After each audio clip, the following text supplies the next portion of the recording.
Vmax কোম্পানির। এটা আপনাদেরকে আনবক্সিং করে দেখাবো। যেটার ফিচারগুলো একটু আপনাদেরকে বলি।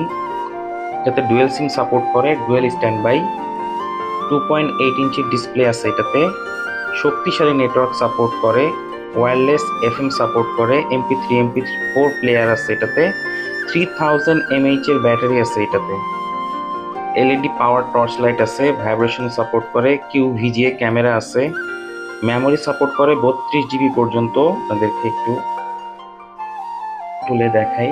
এটার ভিতরে আপনারা একটি টাইপ বি কেবল পাবেন এবং এটা হলো 1 ইয়ার ওয়ারেন্টি কার্ড, আর এটার মধ্যে আপনারা একটি ব্যাটারি পাচ্ছেন। এই ফোনটি এখন বন্ধ অবস্থাতেই এটার আলাদা একটি ডেডিকেটেড সুইচ আছে যেটা দিয়ে টর্চ লাইট চালু হয়, যেটা এই যে আবার অফ করলাম। ফোনটি অন করতেছি, দেখেন। যারা বয়স্ক মানুষ আছে তারা হয়তো বা অ্যান্ড্রয়েড ফোনগুলো, টাচ স্ক্রিন ফোনগুলো চালাতে অতটা স্বাচ্ছন্দ্য বোধ করে না, বাট এই ফোনটি হতে পারে তাদের জন্য বেস্ট একটি ফোন। Thank you.